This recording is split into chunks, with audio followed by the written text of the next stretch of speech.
دو چیزیں اللہ نے کسی بھی حالت میں معاف نہیں کی۔ قرآن پاک میں نے درس کے دوران عرض کیا تھا، میدان جنگ بھی ہو تو نماز معاف کوئی نہیں، میدان جنگ بھی ہو نماز جب بھی معاف کوئی نہیں۔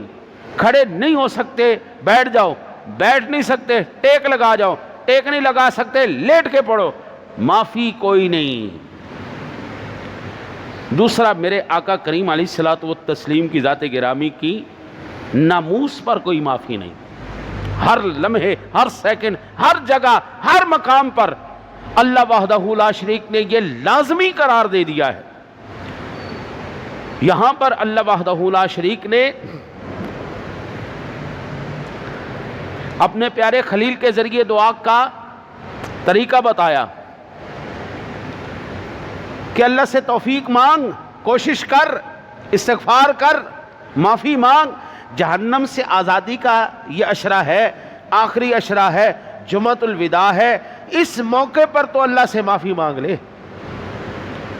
یہاں پر خدا کی قسم ہے، تکلیف آنا، بھیجنا، دینا، یہ میرے رب کا، یہ اس کی قدرت ہے، یہ اس کے فیصلے ہیں۔ اللہ وحدہ لا شریک سے بندہ مانگے گا، اللہ فیصلے بدل دے گا۔ بھئی فیصلہ اس نہیں کرنا ہے نا جی، میں نے اور آپ نے نہیں کرنا نا۔ ورنہ آپ دیکھ رہے ہیں آپ سے چند کلومیٹر دور کا فاصلہ ہے، 50، 60، 70 ہو جائے گا۔ یہ واگا بارڈر ہے اور اس کے پرلی سائڈ پہ اس وقت موت کا ننگا ناچ ہو رہا ہے۔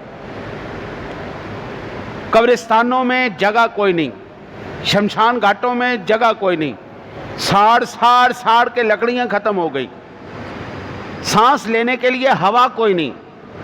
جو وہاں پہ منظر ہے نا جی، ادھر آتے دیر کوئی نہیں لگنی، لیکن صرف ایک بات، اپنے رب کو راضی کر لو، خدا کی قسم اللہ تمہاری یہ ساری مصیبتوں سے جان چھوڑوا دے۔